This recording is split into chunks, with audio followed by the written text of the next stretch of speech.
चलो, good morning again. We will start unit third, LPT. Sorry, LPM. Okay. Livestock and poultry management. अभी अपन large animal का LPM पढ़ रहे हैं. इन सब होने के बाद में अपन पोल्ट्री पढ़ेंगे. ओके. तो जल्दी जल्दी अपन को सिलेबस भी कवर करना है क्योंकि छोटा नहीं है, बहुत बड़ा मतलब है सिलेबस. तो हमने ये ट्रांसपोर्टेशन पढ़ लिया था, है ना. इसके स्पेस हमने देख लिए थे, है ना. देन उसके बाद एक मिनट ना, एक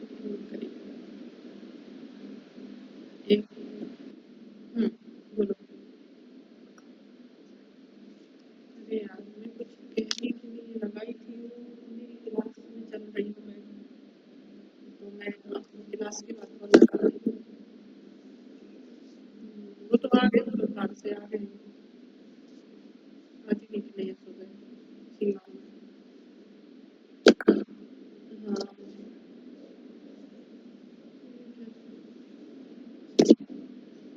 सब अपनी अपनी कार से आ रहे हैं. मैं वही बोल रही थी, आप भी उठा रहा हो ना यार. अभी कितना जितना है उतना डालने तो ले लोगे.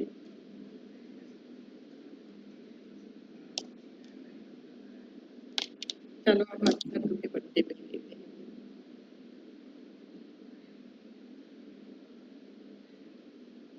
जी महाराज, अब क्या करें, तो वही है, जो गर्मी में पिसाओ में. चलो ठीक है, बाय. कोई बात नहीं. डाल दो. है. ठीक है.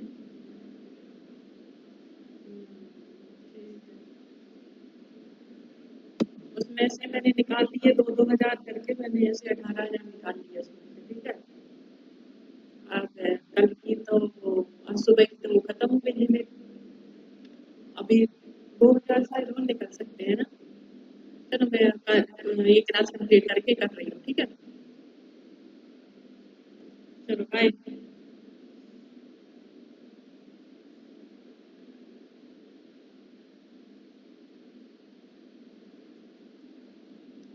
ओके. आवाज आ रही है क्या मेरी? यदि आवाज नहीं आ रही क्लियरली तो मुझे क्लियर बताएं. मैं फोन भी यूज कर लेती हूँ.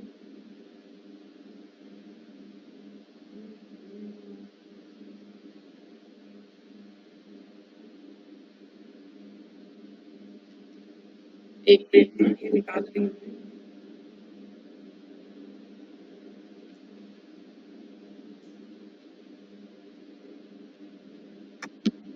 बहुत गर्मी पड़ने लगी है. सब अपना गर्मी में ध्यान रखें, है ना. ज़्यादा लिक्विड लेते रहें, पानी पीते रहें. और क्या करें, है गर्मी तो सहन तो करना पड़ेगा थोड़ा सा, है ना. बट कोई नहीं, चीज़ें मैनेज हो जाती हैं धीरे धीरे. ओके. सो अपन कहाँ थे. हाँ, तो मैं कुछ जैसे कि रेल ट्रांसपोर्टेशन बाय एयर के द्वारा, तो एयर के द्वारा हम 3 एनिमल का, दैट मीन्स कि रेसिंग हॉर्स का, जू एनिमल का, और एक और जो प्योर ब्रीड एनिमल रहता है उनका ट्रांसपोर्टेशन हम बाय एयर के द्वारा करते हैं. Because they are very precious और very costly animal, that's why they will they transmitted by air. Then transportation rail के द्वारा, तो रेल जब ट्रांसपोर्टेशन करती है तो एक नैरो गेज होता है, ब्रॉड गेज होता है और मिडिल गेज रहता है. तो ये गेज के अकॉर्डिंग मतलब एक ब्रॉड गेज है कितने एनिमल आएंगे. देन उसके बाद मिडिल गेज है तो उसमें कितने एनिमल आएंगे. देन उसके बाद नैरो गेज है तो उसमें कितने एनिमल आएंगे. एनिमल वाइज वैरी करता है. और ये पूछ लेते हैं कभी कभी, बीच में अभी 1-2 बार नहीं आया, लेकिन स्टार्टिंग में जो एनिमल का एक क्वेश्चन आया था, मतलब यहाँ से. ठीक है. ट्रांसपोर्टेशन बाय रेल, है ना. जैसे लॉन्ग डिस्टेंस यदि हमको कवर करवाना है तो हम 10 से 15 सेंटीमीटर से थिक लेयर उसकी सैंड बिछा देंगे 12 घंटे के बीच में, मतलब उसको वाटर प्रोवाइड करवाना ही है each and every 12 hours after 12 hours, but 24 hours में उसको रोकना है, फीडिंग करवाना है, वाटरिंग करवाना है, देन उसके बाद उसको रेस्ट करना है, आफ्टर देन उसको ट्रांसपोर्ट करना है। ओके और यदि हम बाय फुट के द्वारा ट्रांसपोर्ट करवाते हैं तो 30-35 किलोमीटर तक नॉर्मल है, उसके नियर आप करवा सकते हैं, लेकिन इससे ज़्यादा यदि आप करवाते हैं तो एनिमल को वही वाटरिंग फीडरिंग और रोकना है, और देन उसके बाद में आफ्टर 12 आवर्स या उसके रेस्ट कराने के बाद उसको लेके जाना। ओके देन कुछ ब्रॉड गेज और नैरो गेज का और देखेंगे क्योंकि याद करना है। तो जो हॉर्न और बफेलो है और ब्रॉड गेज में 10, देन मेट्रो गेज में 8 और नैरो गेज में 6, और इसके लिए स्पेस रिक्वायरमेंट 2 स्क्वायर मीटर रहता है। Then horn cattle buffalo with calf की बात करते हैं तो हॉर्न कैटल बफेलो जैसे ब्रॉड गेज में 8, मेट्रो गेज में 6 और नैरो गेज में 4, और स्पेस रिक्वायरमेंट 2 रहता है। इन केस ऑफ हॉर्स में ब्रॉड गेज में 8, मेट्रो गेज में 6, नैरो गेज में 4 and space requirement 2 metre square. Suckling calf के लिए broad gauge 20, metre gauge 15, narrow gauge 10 and then space requirement 1 square metre. Sheep and goat में 70 animal in case of broad gauge में, 50 animal in case of metro gauge में and 25 animal is narrow gauge and 0.25 metre जो है वो square इसके लिए वो देंगे। म्यूल एंड हिनी की बातें करते हैं तो 10 animal in case of broad gauge, 8 animal in case of metro gauge and 6 animal in case narrow gauge and space requirement 1.75 metre square. In case of donkey 12 animal in case of broad gauge and 10 animal in case of metro gauge and 6 animal in case of 6 animal in case narrow gauge है ना। then 1.5 जो है वो space metre square हो जाएगा। इन case of pig की बात करते हैं तो broad gauge 50 animal and narrow metro gauge 35 pig और देन नैरो गेज में 20 पिग्स हम, और स्पेस रिक्वायरमेंट पिग के लिए काफ़ी कम ही है, कितना है 0.4 मीटर स्क्वायर, मतलब सबसे ज़्यादा मुझे लग रहा है कि पिग ही एरिया कम कवर कर रहा है ना। तो पिग 50, 35, 20, 50, 35, 20 ऐसे याद रखना कि VMN है ना, VMN, और फिर नीचे याद रखना है 50, 35, 20 और स्पेस रिक्वायरमेंट याद करना है। सबसे ज़्यादा जो है वो हॉर्न और हॉर्नलेस कैटल बफेलो और हॉर्स की है 2 मीटर स्क्वायर, और उससे कम ही है फिर सबके, और सबसे ज़्यादा कम जो है वो किसकी है, पिग की है। वेट तो ऐसे एवरेज मान के रखना कि जो लार्ज एनिमल है उसमें 12 से 16% जो है वेट कम हो जाता है 24 आवर्स में, और जो स्मॉल एनिमल है उसमें क्या बोलते हैं 9 से हाँ पिग और सीप गॉट हैं उनमें 9 to 18 या फिर ऐसा मान सकते हैं 10 to 18 या फिर 10 to 19 जो है वो एवरेज मान लेना है कि इतना वेट छोटे एनिमल में लॉस हो जाता है। Okay then precautions for cattle transportation, क्या क्या हम प्रिकॉशन रखते हैं। तो पहले जब हम प्रिकॉशन रख रहे हैं, देखिए क्या रहता है कि हम एनिमल को ट्रांसपोर्ट कर रहे हैं। अब ड्यूरिंग ट्रांसपोर्टेशन हमने एनिमल को तो उसमें लाइक हम ट्रेन से कर रहे हैं, तो हमने ट्रेन में कहीं पर भी उनको अनलोडिंग किया आफ्टर 24 आवर्स, यदि लॉन्ग डिस्टेंस के ले जाना तो 24 आवर्स के बाद हम अनलोड करेंगे, उनको वाटरिंग फीडरिंग सारी प्रोवाइड कराएंगे, सब कुछ है ना, उनको रेस्ट भी प्रोवाइड कराएंगे। तो उस ड्यूरेशन में यदि एनिमल को कोई ले गया या चोरी हो गया या फिर भाग गया तो उस कंडीशन में क्या करेंगे आप, कैसे ट्रैक करेंगे एनिमल को। तो उसमें एक ट्रैकिंग चिप लगा देते हैं या फिर उनको कुछ ऐसा रिमार्क बना देते हैं कि हम एनिमल को ट्रैक कर सकें। एंड देन सेकंड थिंग रखते हैं कि जहाँ पर हम एनिमल को लोड कर रहे हैं वहाँ पर एक कैबिन बनाएंगे या छोटा सा ऐसा एक पोर्शन रखेंगे कि जिसमें कि एक जो वर्कर है हम उसको वहाँ पर बोलते ना कि रख सकें, वो वहाँ पर खड़ा रह सके या बैठ सके, उसकी एक्टिविटी हो पाए ताकि वो एनिमल पे अपनी नज़र रख सके, है ना। तो ये सारी चीज़ें हम ड्यूरिंग ट्रांसपोर्टेशन हम प्रिकॉशन देते हैं।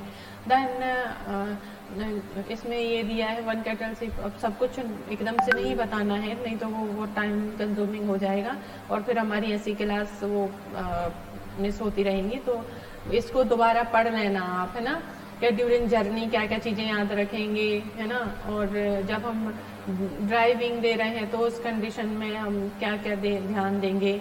देन ट्रांसपोर्ट ऑफ कैटल्स में है तो उसकी ट्रैकिंग कैसे रखेंगे, जो कूलर मॉर्निंग आवर्स में उसको हम ट्रेवल कराएंगे, है ना।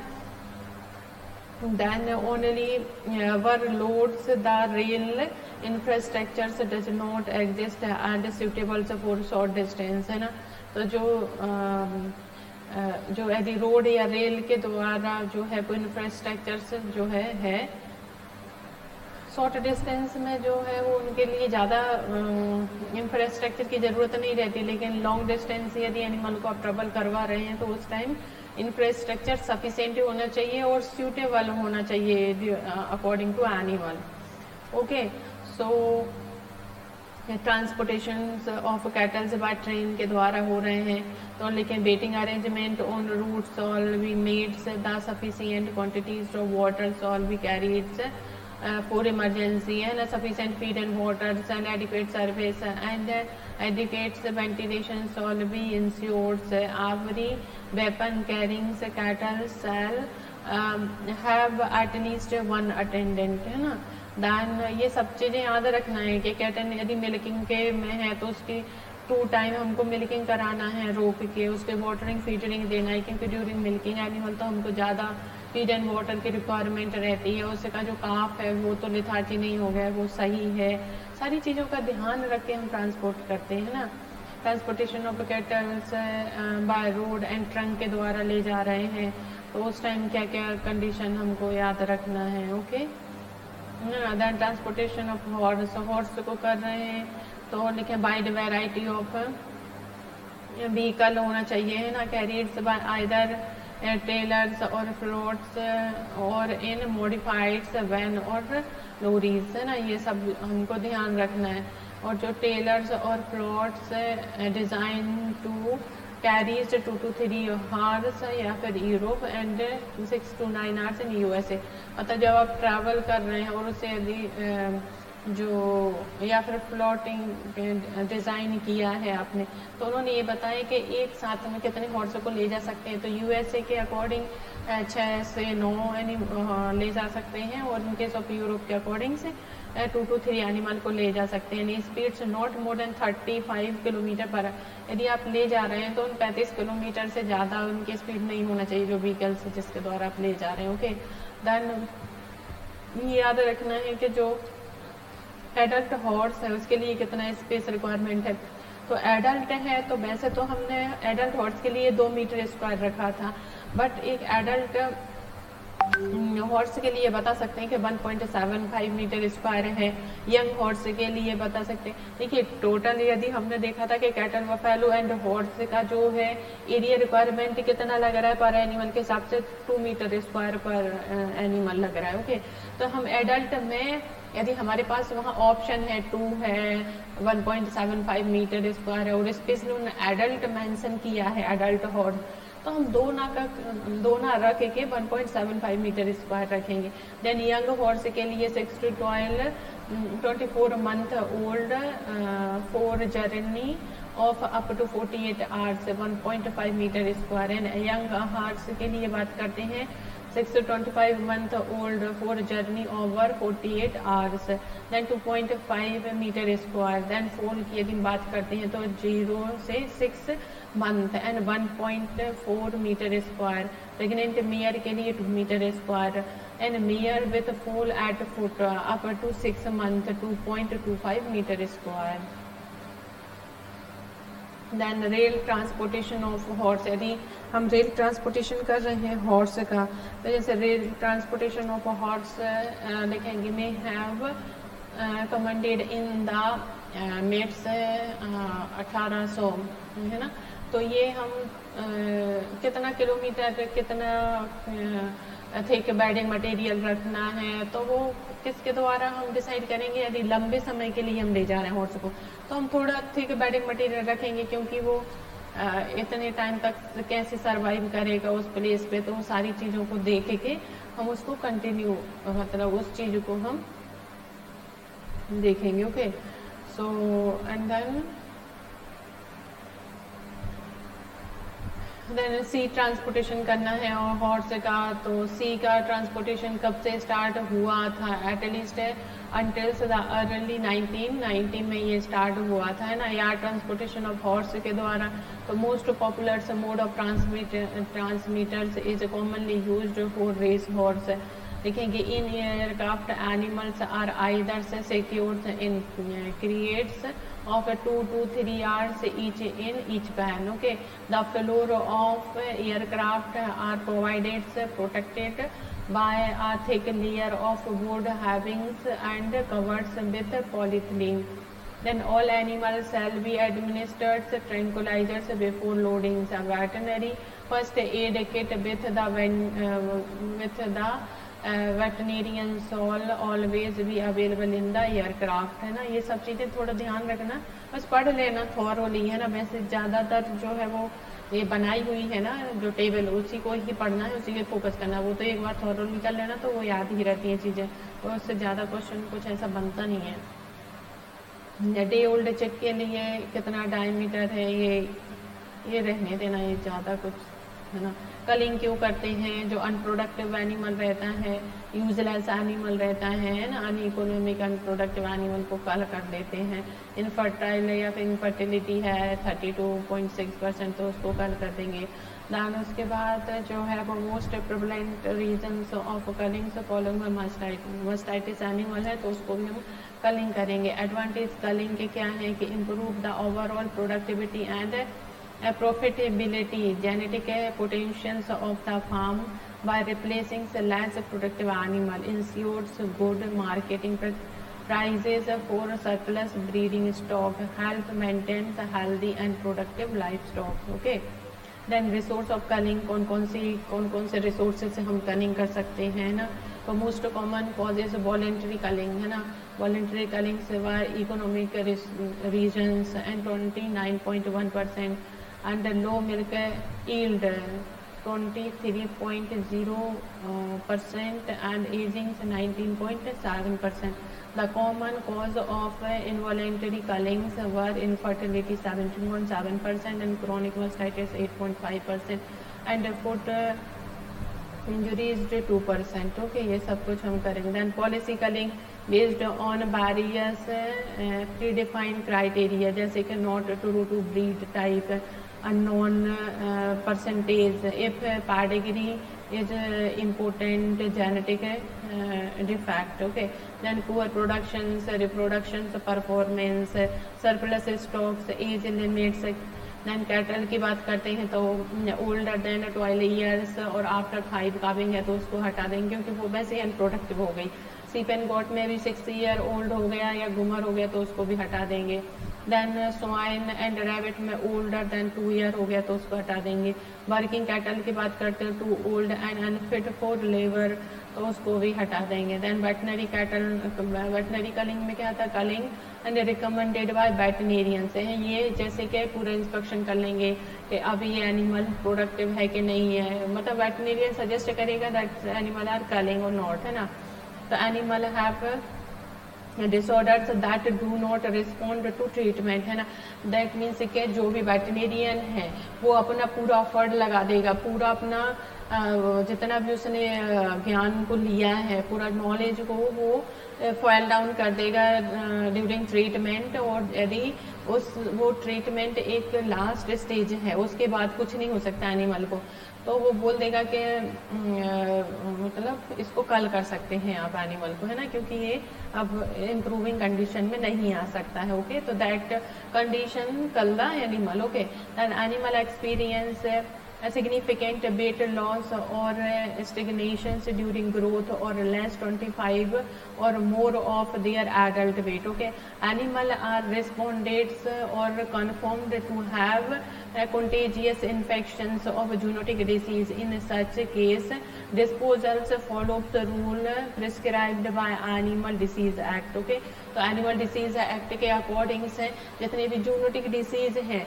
जूनोटिक डिसीज कुछ स्पोर्डिक डिसीज होती है, कुछ जूनोटिक डिसीज ऐसी होती हैं कि वो हम उनको प्रिवेंट कर सकते हैं एक टाइम ड्यूरेशन, जैसे कि आपने रिंग वैक्सीनेशन कर दिया या फिर और मतलब प्रिवेंट कर सकते हैं, बाहर स्प्रेड नहीं होगा, उस एरिया में तो रहेंगे वो।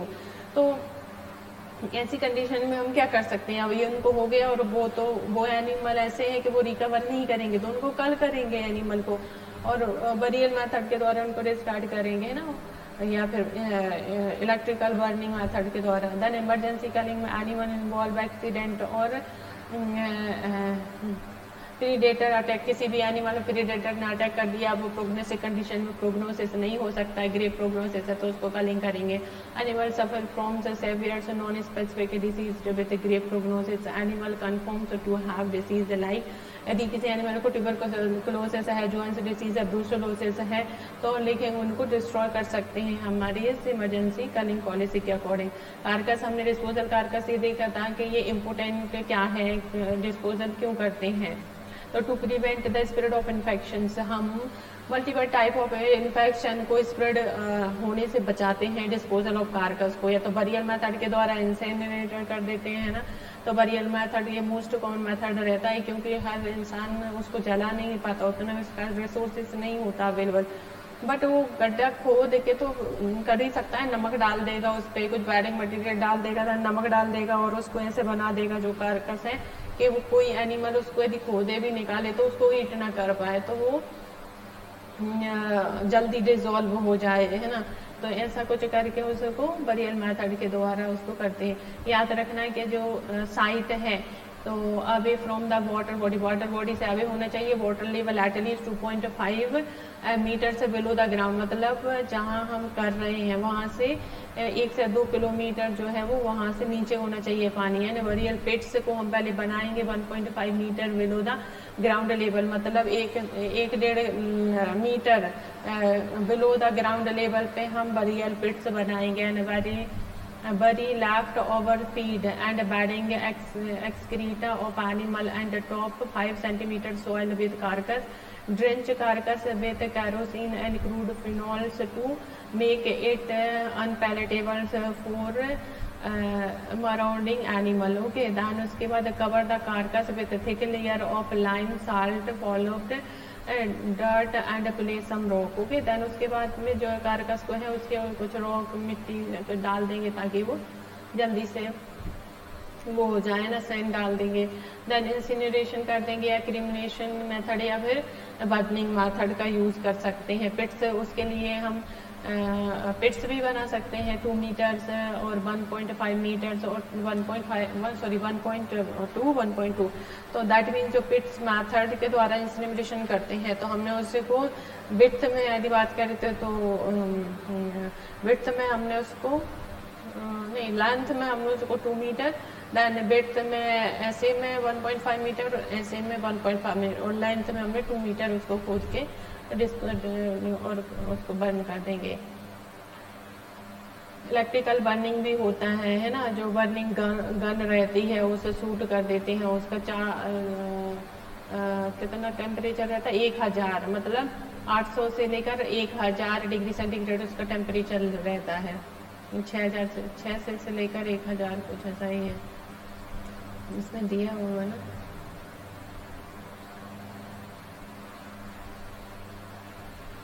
एक मिनट,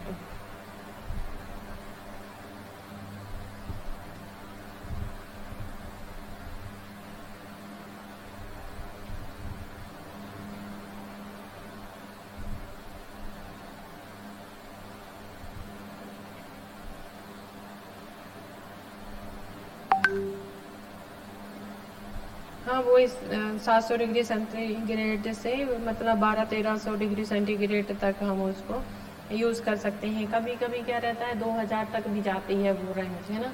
डिपेंड करता है कि कौन सी कंडीशन में है एनिमल, ज़्यादा मतलब मोर इंटेंसिव डिसीज है कि लेस इंटेंसिव डिसीज है, उस कंडीशन के ऊपर डिपेंड करता है। ओके, डिसइंफेक्शन से तो पता ही है कि डिसइंफेक्शन का यूज़ हम कहाँ कर सकते हैं, पैथोजेनिक और माइक्रो ऑर्गेनिज्म को मारने के लिए और सरफेस को फ्री फ्रॉम करने के लिए ना, तो to make surface free of pathogenic microorganism. Okay, then disinfectant क्या होता है, ये तो डिसइंफेक्टेंट है ना। Disinfectant is agent usually applied on non living animal.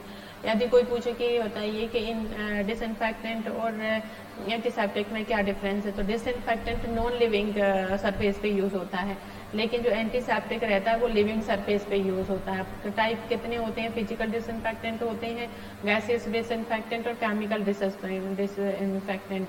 तो जो फिजिकल जो रहता है जैसे sunlight, UV ray, heat, dry, moist as a steam, boiling waters, then gaseous disinfectant, formalin gas, ozone gas and ग्रेशॉल गैस एंड केमिकल डिसइंफेक्टेंट जैसे chemicals में भी जैसे कि कास्टिक सोडा हो गया, सोडियम क्लोराइड हो गया, ब्लीचिंग पाउडर हो गया। ब्लीचिंग पाउडर में सोडियम हाइड्रोक्लोराइड रहता है, सारी चीज़ें। देन सोडियम हाइपोक्लोराइड की बात करते हैं तो sterilization of water supply and disinfectant of seat after disease outbreak. Phenol की बात करते हैं 1 to 2%। And good disinfectant is presence of organic matter. जो गुड डिसइंफेक्टेंट रहते हैं उसमें प्रेजेंस रहता है organic matter. And 2 to 3% cross ऑल्सिस affected against acid fast bacteria also. And caustic soda 2% effective against virus and bacterial spore. Okay, and then washing soda 4% sodium carbonate, इसमें effective against virus and bacterial spores. Lime CaO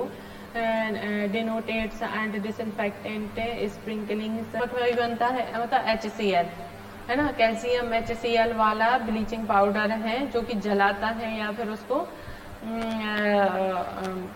micro organism को किल करता है ultimately, इसको sterilisation करने के लिए। And disinfectant of seat after disease outbreak. हमने क्या है कि एनिमल जिस सीट पे था अब उसने उस पर आउटब्रेक कर दिया है, तो उस सीट को डिसइंफेक्टेंट करने के लिए हम किसमें करें, disinfectant of seat after disease outbreak.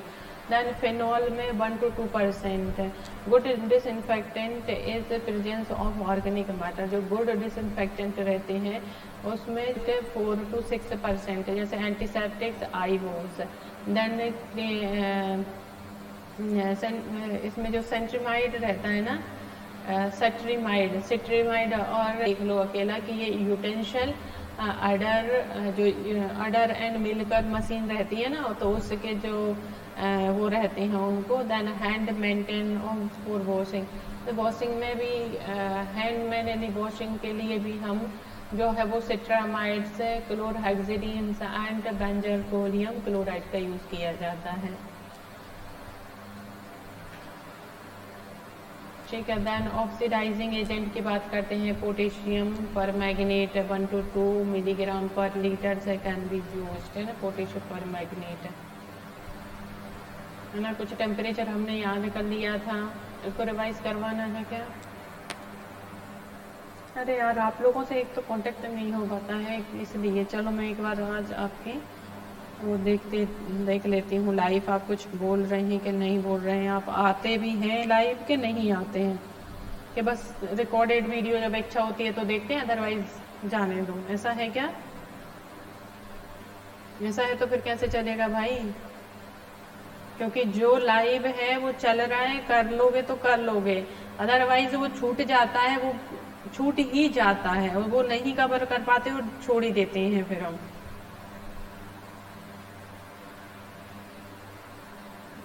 किसमें है?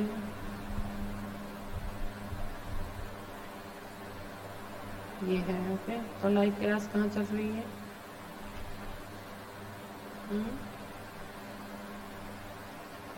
ओके, ये है यूनिट 3 लाइव क्लास चल रही है। मैं एक बार देख लूँ आप लोग हैं कोई कि नहीं है। यार कोई लाइव ही नहीं है,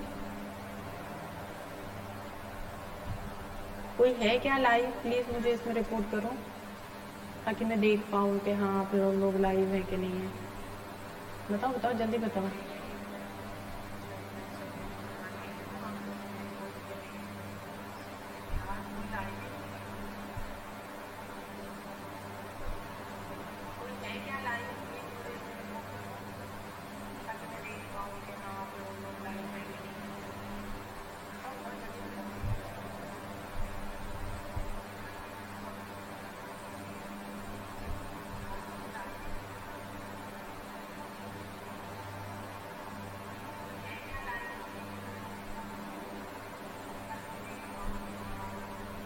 हाँ, मेरे कुछ मैसेज दिख रहे हैं क्या?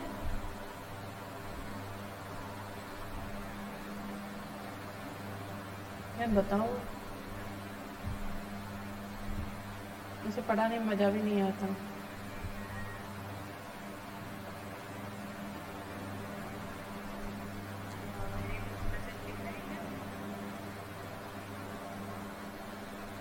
अब लोग, मुझे लग रहा है कोई लाइव है ही नहीं एट अ टाइम।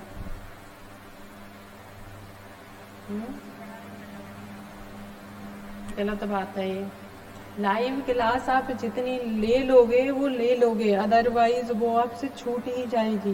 ओके, तो इस चीज़ का ध्यान रखें कि भैया जो हमारे पास जो लाइव है एटलीस्ट सुन तो लो उसको। सुनने में भी कभी कभी हमारे आंसर सही जाते हैं, कि हमारे दिमाग में रहता है कि हाँ इसका ये सुना था हमने, तो उस बेस पे भी क्या हो जाता है, चीज़ें सही हो जाती हैं। ओके, तो आपको लाइव क्लास लेना है, ठीक है ना?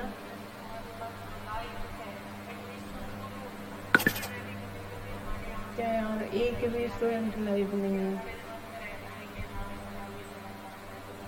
क्या मतलब है ऐसे पढ़ाने से? क्यों भाई, बताओ बताओ।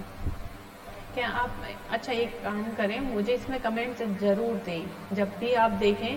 तो आप रिकॉर्डेड देखते हैं कि लाइव देखते हैं, और थोड़ा बहुत मुझे एक्टिविटी दें कि क्या है क्या नहीं है ना? जब भी देखें मुझे बताएं।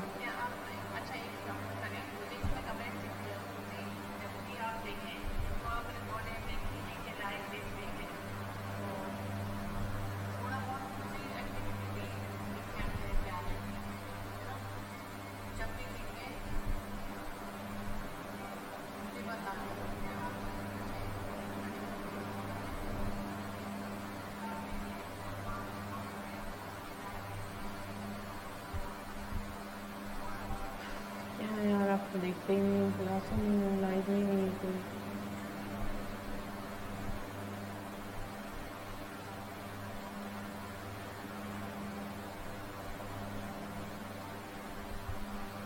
ओके, ठीक है।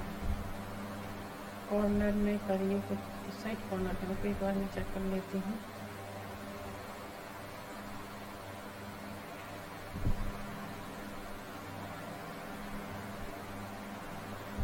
ओके, ठीक है, अब सही है, ठीक है। बट कोशिश करिए सभी लोग के लाइव आए, है ना? इससे क्या रहेगा कि आपकी जो, भले आप अच्छे से पूरा नहीं कवर कर पा रहे हैं, लेकिन एटलीस्ट आप सुनेंगे तो जब को कभी वो यदि आपका स्किप भी होता है तो वो माइंड में आपके रहेगा कि हाँ ये हमने पढ़ा है।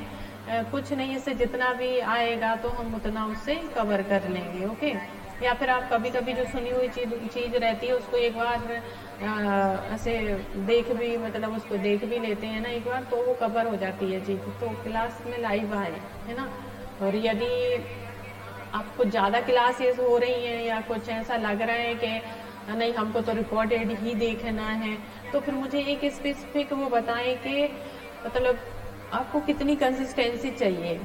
मतलब जैसे कि 1 घंटे में आपको ज़्यादा कवरेज चाहिए कि 1 घंटे में आपको याद करने वाली चीज़ें चाहिए, क्या चाहिए?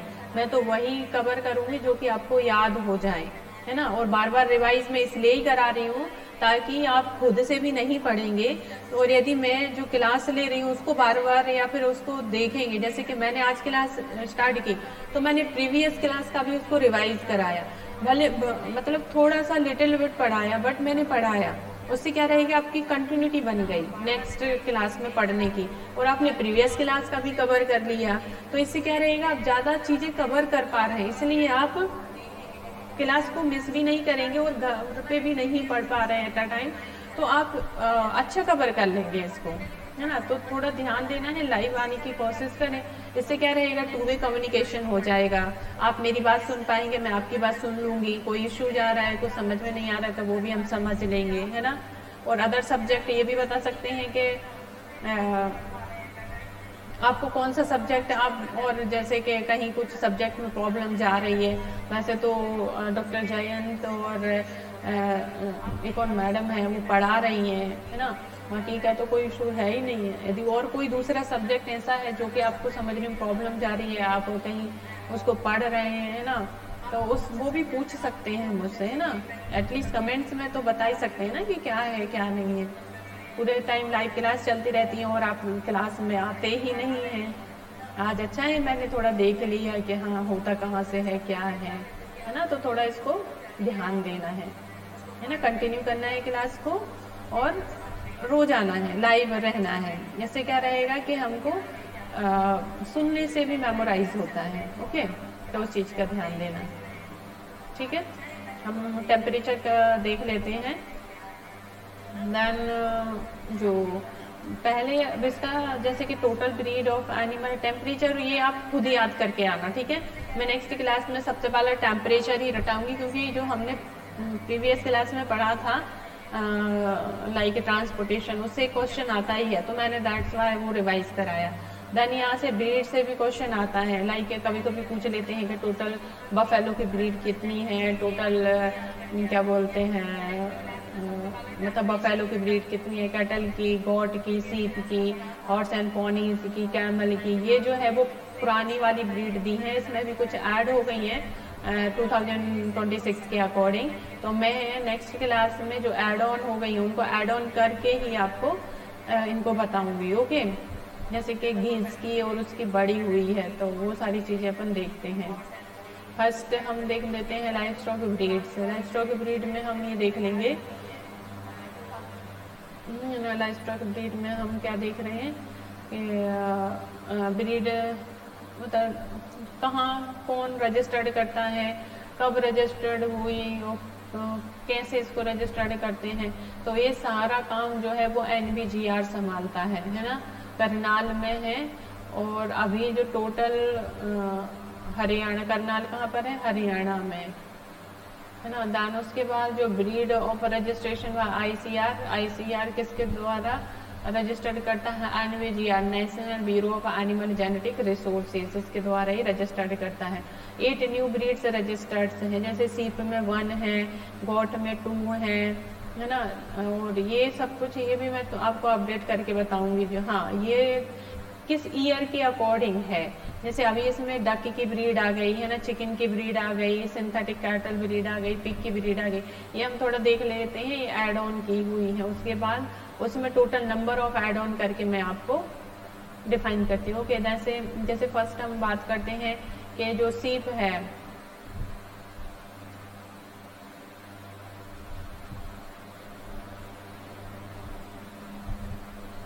एक मिनट, मैंने कॉर्नर में कर तो लिया है यार, कॉर्नर में तो है।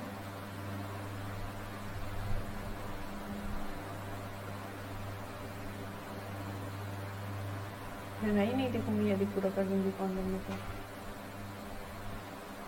ओके, ठीक है।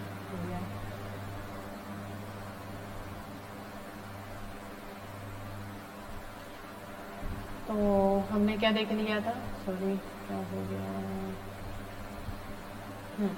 तो जैसे कि न्यू रजिस्टर्ड ब्रीड की बात करते हैं, तो CP की अभी 1 रजिस्टर्ड हुई है, जिसको मेचरेला आंध्र प्रदेश की है। गोट की 2 ब्रीड्स है, एक तो अंजोरी छत्तीसगढ़ की और अंडमानी जो है वो अंडमान निकोबार की।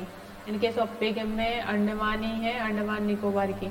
याद रखना कि 2 ऐसी ब्रीड हैं जो पिग और गोट की जो अंडमान निकोबारी है, अंडमान निकोबार की है, अंडमान निकोबार की है। और ब्रीड का नाम क्या है, अंडमानी। एंड हॉर्स की एक ब्रीड रजिस्टर्ड हुई है, भीमथर्डी महाराष्ट्र की है। ओके, दान चिकन की बात करते हैं तो अरावली गुजरात की है। देन डक की बात करते हैं तो डक जो है वो अंडमान निकोबार की है। अंडमानी ब्रीड डक की भी है, पिग की भी है, गोट की भी है ना, अंडमान निकोबार। देन उसके बाद सिंथेटिक कैटल जो ब्रीड जो है वो 1 रेशवाल उत्तर प्रदेश की है। ओके, देन बफेलो ब्रीड की बात करते हैं। टोटल बफेलो ब्रीड 21 हो गई है, एक इसमें वो मिला के 21 ही होंगी, है ना। जैसे बादाबरी UP-MP की है, नैन जाफराबादी कहाँ की है, गुजरात की है। देन उसके बाद में मराठावाड़ी महाराष्ट्र की है, मुर्रा हरियाणा है ना, इसको मुर्रा कोई दाली बफालो बोलते हैं। देन उसके बाद नागपुरी जो है वो महाराष्ट्र की है, नीली रावी पंजाब की है, देन पंधारपुरी महाराष्ट्र की है, सूरती गुजरात की है, टोडा तमिलनाडु की, ओके। देन बन्नी जो है वो गुजरात की है, चिल्का उड़ीसा की है, कालाहंडी उड़ीसा की है, नृत्य स्वयंप जो है असम एंड मणिपुर की है, बरगुर तमिलनाडु की है, छत्तीसगढ़ी जो है वो छत्तीसगढ़ की है, गोजरी पंजाब एंड हिमाचल प्रदेश की है, धारवाड़ी जो है वो कर्नाटका की है, मंडिया उड़ीसा की है, एंड जो है वो पूर्णथड़ी महाराष्ट्र की है। ये याद रखना है ब्रीड, है ना। इनको एक ट्रिक के द्वारा याद कराते हैं, जैसे कि नहीं ऐसे ये ट्रिक नहीं बनाते हैं, ये तो पर्टिकुलर उन्होंने होम ट्रैक बताया है।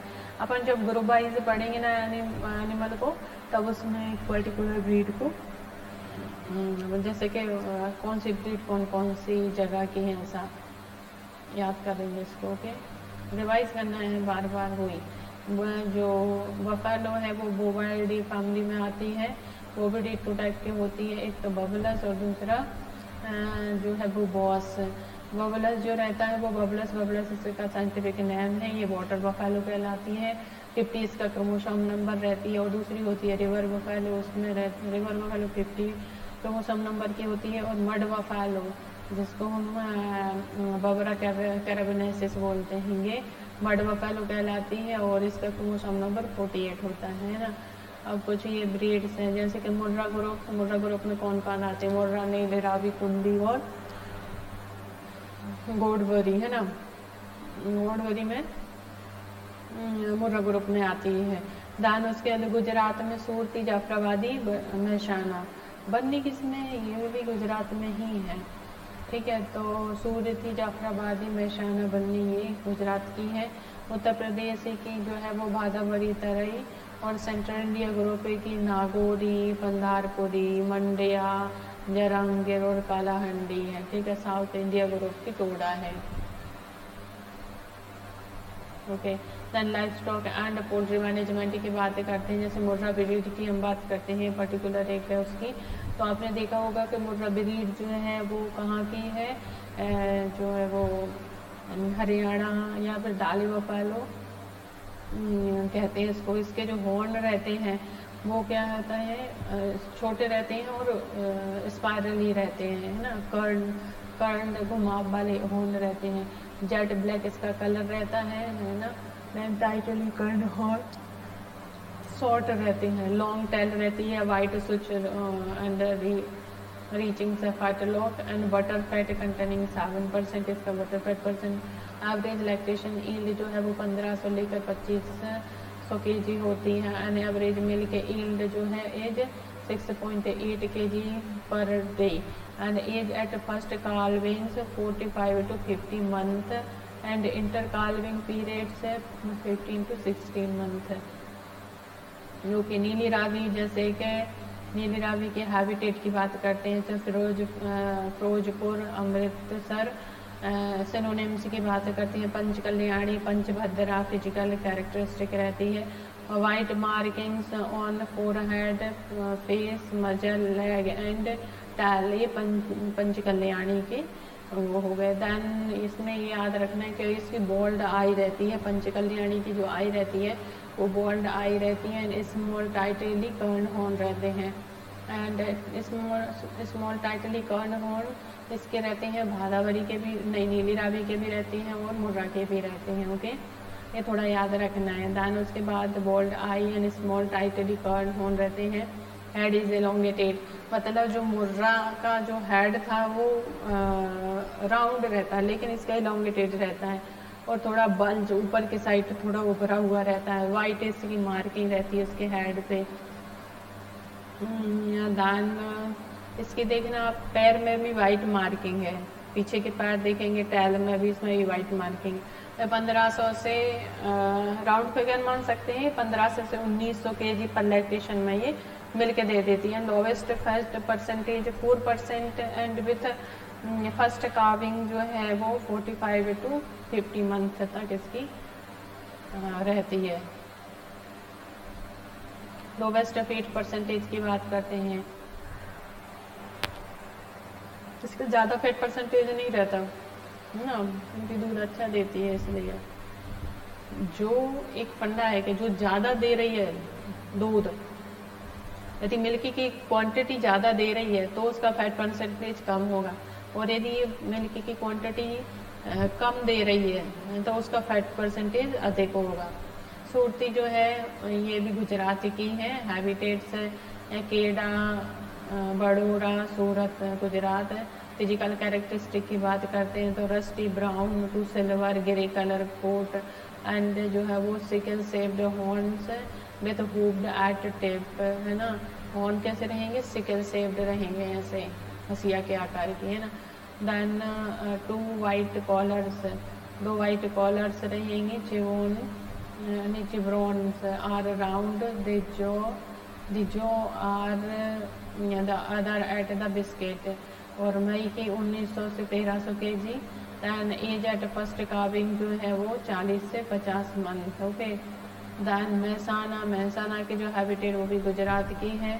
फिजिकल कैरेक्टरिस्टिक की बात करते हैं तो मोस्टली ब्लैक ब्राउन कलर की रहती है, कॉर्ड हॉर्न रहते हैं, बेज शेप्ड वारल रहते हैं। दैन मीडियम साइज्ड इसका वो रहता है, मीडियम साइज की ब्रीड है ये। आई जो रहती है वेरी प्रोमिनेंट और वल्जी रहती है आई इसकी। देन जो है वो supposed to be cross breed और सूरती और मुर्रा, दैट मीन्स कि ये 2 ब्रीडों के क्रॉस से बनी है, सूरती और मुर्रा। सूरती जो है वो गुजरात की है और मुर्रा दिल्ली बफेलो है। तो दिल्ली बफेलो का फैट परसेंटेज अच्छा है और ये सूरती दूध अच्छा दे दी, तो दोनों को मिक्स कर दिया तो हमको क्या मिल गया, 1200 से लेकर 1500 एवरेज kg पर लैक्टेशन हमको मिल गया। दैन लॉन्गेस्ट लैक्टेशन होता है किसका, भादावरी का। भादावरी है क्या, नहीं, महसाना का लॉन्गेस्ट, मतलब ज़्यादा समय तक हमको दूध देती है। दैन भादावरी जो है वो आगरा, इटावा, यूपी, ग्वालियर, MP की है। इसमें क्या होता है कि जो भादावरी है कॉपर कलर हेयर से ग्रे स्किन रहती है। ये क्वेश्चन आ चुका है कि कॉपर कलर हेयर से ग्रे स्किन किसकी रहती है, भादावरी की। दैन 2 वाइट कॉर्वर्ड्स जो है वो हॉर्न जो है इसके डाउनवर्ड्स नीचे की side, upward and downwards backward, मतलब नीचे पीछे के साइड और नीचे के साइड झुके रहेंगे, है ना। दैन उसके बाद जो हाईएस्ट फैट परसेंटेज रहता है इसका 10 to 12%, and efficient converters to coarse feed into water fat. Okay. Jafarabadi की बात करते हैं। जाफराबादी फॉरेस्ट गुजरात की है। फिजिकल अपीयरेंस कैरेक्टरिस्टिक की बात करते हैं तो हॉर्न कर्व्ड जो है वो downwards, side way, then upwards, कंपोजियम्स हेड, देन उसके बाद board and convex forehead, heaviest buffalo breed होती है ये।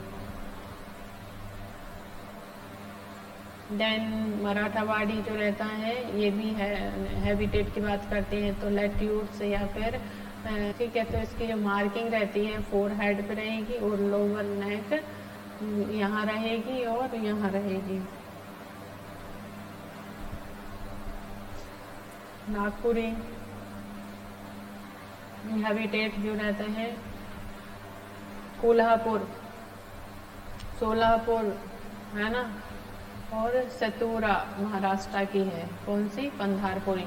फिजिकल कैरेक्टरिस्टिक की बात करते हैं, हॉर्न रहेंगे इसके extended beyond shoulders, blades, bark and टॉकी मेटी short shaped, then frontal bones comparatively longer and straight, udder hidden between जो है वो hind quarters.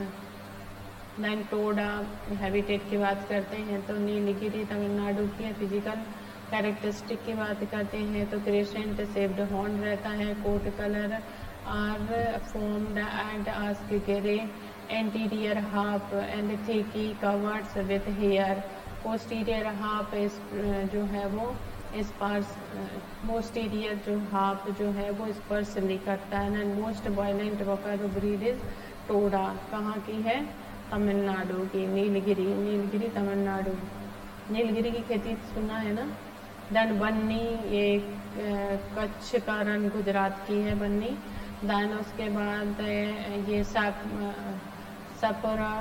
Sapra kantha and Surendra नगर केडा की है, केंद्रा है ना। देन उसके बाद फिजिकल कैरेक्टरिस्टिक की बात करते हैं। कॉस्ट मिल्क यील्ड जो है वो 15.7 kg पर डे। चिल्का जो है वो चिल्का कहाँ की है, तो चिल्का जो है वो भूसनदापुर ब्रह्मगिरी सतपुड़ा उड़ीसा के हैं। कैरेक्टरिस्टिक क्या है, हॉर्न, कर्न, अपवर्ड्स एंड इनवर्ड्स। देखो उसके हॉर्न ऐसे कर्व हैं, अपवर्ड हैं और इनवर्ड हैं, मतलब ऐसे हैं, ऐसे है ना, ऐसे। देन उसके बाद ब्राउन इस ब्लैक कलर की है। देन स्मॉल साइज्ड है, draught breeds, milk yield 500 kg per lactation. Okay, then breed of cattle, ये हम नेक्स्ट क्लास में कवर करते हैं। Okay, so have a good day. इतने तक ब्रीड ऑफ बफेलो बिल्कुल रट के आना, है ना, और अपन नेक्स्ट क्लास में कैटल कवर करते हैं। Okay, so have a good day, अच्छे से पढ़ो और लाइव रहो तो ज़्यादा अच्छा रहेगा तुम्हारे लिए भी और मेरे लिए भी। हमारी बातें भी हो जाएंगी, डिस्कस भी हो जाएगा, आप लोगों से पूछ भी लेंगे कि कहाँ पर क्या प्रॉब्लम जा रही है, क्या शेड्यूल है, क्या तरीके से पढ़ रहे हो, थोड़ा बताओ, है ना। नेक्स्ट क्लास में ज़रूर आप लाइव रहिएगा। Okay, so have a good day.